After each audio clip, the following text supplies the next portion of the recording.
ఈ వారం థియేటర్లోకి వచ్చిన రామ్ పోతినేని ఉపేంద్రల మూవీ ఆంధ్ర కింగ్ తాలూకా రివ్యూ తెలుసుకునే ముందుగా మన ఛానల్ని లైక్ షేర్ సబ్స్క్రైబ్తో పాటుగా కామెంట్ కూడా చేస్తారని ఆశిస్తున్నాను. కథ విషయానికి వస్తే సాగర్ సూర్య అనే స్టార్ హీరోను చిన్నప్పటి నుండి అభిమానిస్తాడు. పెరిగి పెద్దయ్యాక వీరాభిమానిగా మారిపోతాడు. ఈ క్రమంలో ఫ్యాన్ బాయ్ మూమెంట్స్ అన్నీ చూపిస్తారు.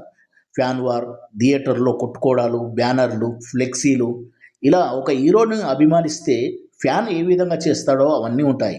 అయితే తాను అభిమానిస్తున్న హీరో సూర్యకి ఒక సమస్య వచ్చి పడుతుంది. ఆ సమస్యను ఈ అభిమాని ఏ విధంగా తీర్చగలిగాడు?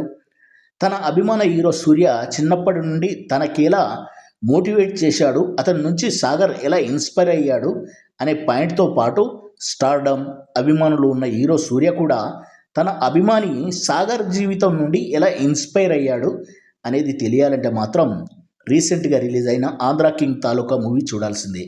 ఇంతకుముందు మిస్ శెట్టి, మిస్టర్ పొలిశెట్టి తీసిన దర్శకుడు పి మహేష్ బాబు ఫ్యాన్కు మాస్ స్టార్కు మధ్యలో ఫ్యాన్ను హీరోగా చేసి కథను రాసుకున్న విధానం బాగున్నా కొన్ని చోట్ల రైటింగ్ కన్వీనియంట్గా రాసుకున్నాడు. సాగర్ మహాలక్ష్మిల ప్రేమాయణం, కాలేజీలో ఉండే రైవల్రీ గ్యాంగ్ రొటీన్గా ఉండి డ్రాగ్ చేసినట్టు అనిపిస్తుంది.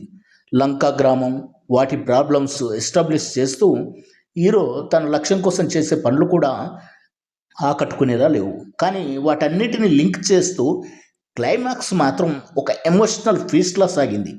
యాక్టింగ్ పరంగా రామ్ పోతినేని చాలా ఎనర్జెటిక్గా రియల్ ఫ్యాన్ బాయ్ లాగా అదరగొట్టాడు.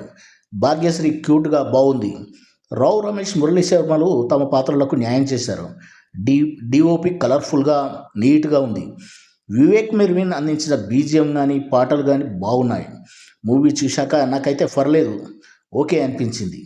క్లైమాక్స్ చూశాక నా పరంగా ఈ మూవీకి నేను ఇచ్చే రేటింగ్ 2.82/5. ఇది కేవలం నా వ్యక్తిగత అభిప్రాయం మాత్రమే. మరొక రివ్యూలో మళ్ళీ కలుద్దాం. జై హింద్.